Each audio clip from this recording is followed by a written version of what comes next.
Okay, somebody was asking me what I think about this video on Alexander Bromley channel. Okay, so I think it's worth acknowledging that these type of sports are very different, meaning weightlifting, powerlifting, and high jump. And the super training book is mostly on this kind of activities and this type of activities. And when I'm saying that powerlifting is not technical, like it's not technical in the same sense the weightlifting is technical, meaning that you are balancing weight on top of your head like this. Like, yes, there is techniques and it is technical.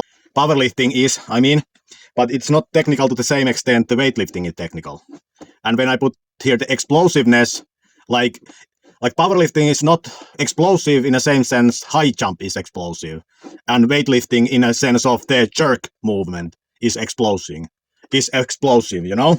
So, and also weightlifting is also mostly about concentric strength.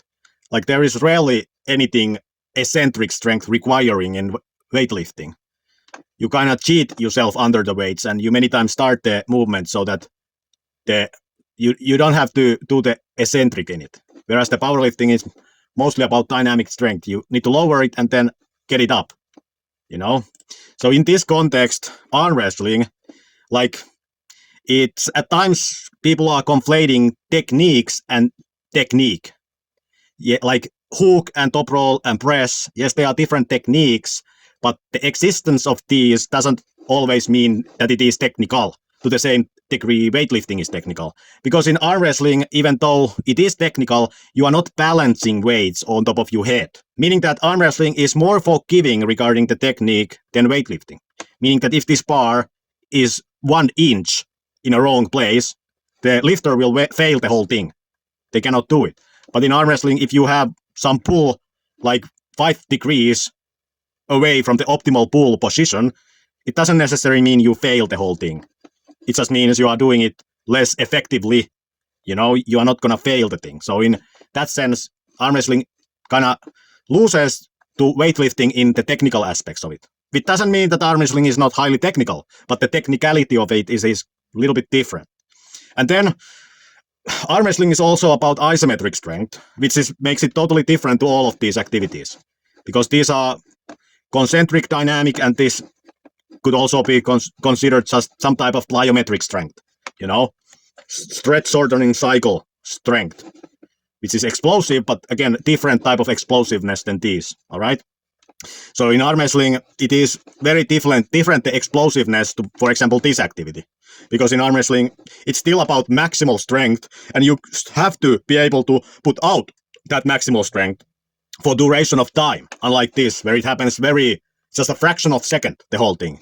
Yes, you can win in arm wrestling in a fraction of a second also, but you have to be also able to put out that strength for a longer duration of time, and that strength is isometric, all right?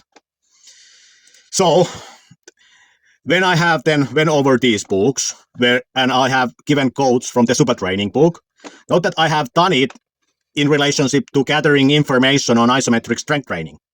And note that the quote from the super training book gave the source, which was the general source, which has been given in this book also, the periodization book, which is the first existing isometric strength training data. You know, this book doesn't give information on isometric strength training, which would be kind of which would be like come up with the author of the book. You know, the book gives sources, and the sources are the same sources this book uses for the initial information, you know.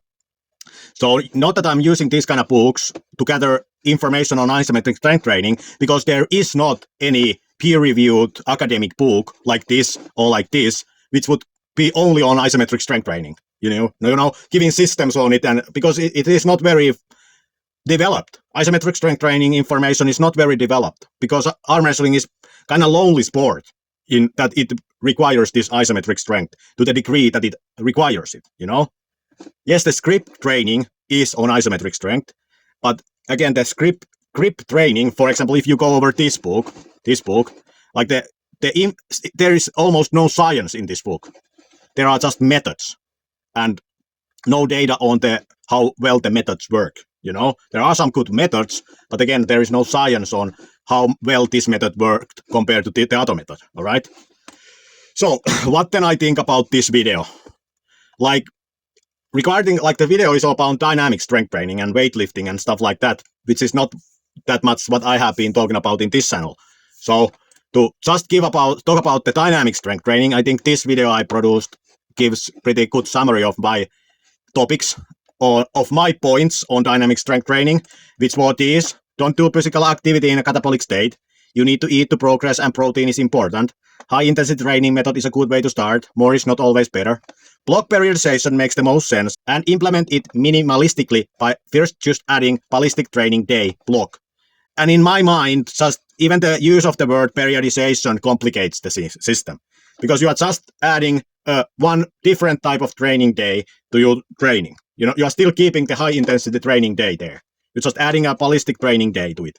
And you can call it periodization, block periodization, but again, it's complicating it. So do these then differ that much of what was said in the video which he produced? Well, I don't think they like disagree with him. Like he also said that block periodization is a good way to start and keep things simple. You know, I don't think I'm differing in my statements here regarding his video on dynamic strength, but note that regarding isometric strength training, from these principles, only these are what you could take away. Don't do physical activity in catabolic state, and you need to eat to progress, and protein is important. And some people were saying that how much protein is optimal, you know. But my point here with this is just that you should be conscious about the protein, meaning that if you are starting to plateau, you might try to experiment with higher amounts of protein, and if they don't do anything, then apparently the less was enough. And also the fact that if you are dieting and you are cutting your proteins, that might lead to faster strength like going away. You know, when you're dieting, you might want to keep your proteins as high as they were in the previous eating protocol you were following for gaining weight, you know. So just the point here is that you should be mindful that the protein matters. You know, I'm not saying a number, but you should experiment it and stuff like that, and not just cut from the protein. All right. So that's my take on this video he produced.